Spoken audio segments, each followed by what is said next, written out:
All right, let's just jump straight into it, shall we? We're going to talk about a feeling I guarantee every single one of us knows really well. It's that super intense, kind of overwhelming sense that every single person in the room is staring right at you. You know the one, right? Like, picture this. You're just walking along, maybe you spill some coffee on your shirt, or, and this is the worst, you trip over absolutely nothing, just flat sidewalk.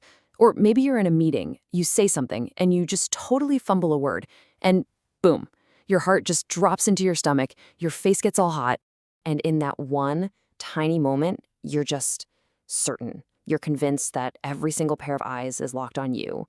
You could almost hear them thinking, judging you, replaying that little mistake over and over.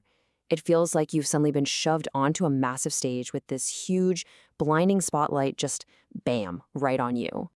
So that feeling, that everyone is watching me feeling, let's really dig in and figure out what's actually happening in our brains during those moments. Okay, so here's the big secret. That super intense feeling, the one where you're sure you're being judged, well, it's mostly just in your head. Yep, study after study has shown that we wildly overestimate how much anyone else is noticing us. It's this powerful little trick our mind plays on us, basically a cognitive illusion.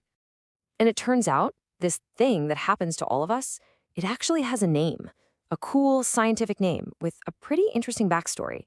It's called the spotlight effect. Makes sense, right? Because you feel like you're in a spotlight. And the reason for it is, actually, it's really simple.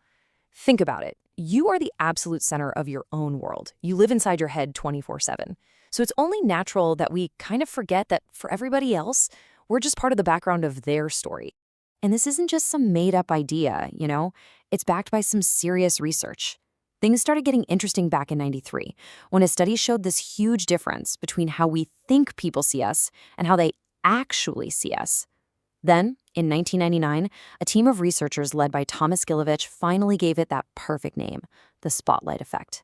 And their big paper in 2000, well, that's what really cemented it in the world of psychology. Okay, now we get to my favorite part. It's an experiment that is just so clever, a little bit sneaky, and it perfectly shows how this whole thing works. It's sometimes called the case of the vanishing scar. So get this, researchers bring in some volunteers, right? And they use makeup to put this really prominent, pretty gnarly looking fake scar on their face.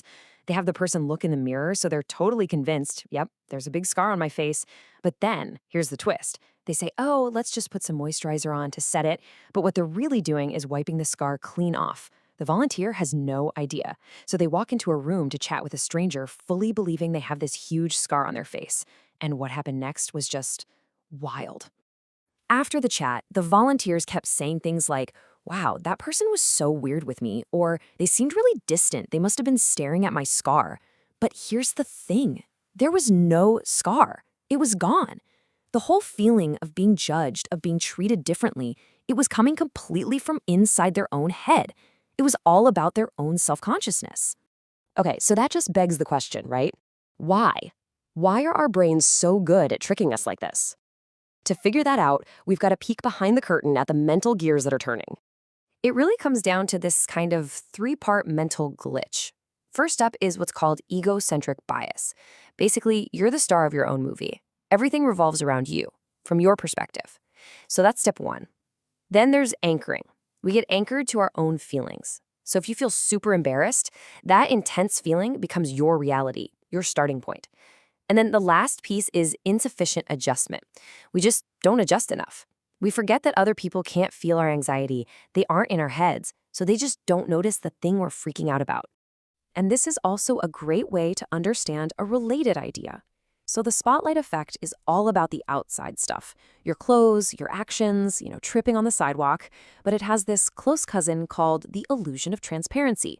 And that's all about the inside stuff. It's the belief that everyone can see how nervous you are or how excited you are. They're really just two sides of the very same self-conscious coin. Okay, so we know what it is, we've seen the crazy scar experiment, and we get why our brains do it. So what? What's the point? Let's talk about the most important part, how we can actually use this information to, step out of that imaginary spotlight.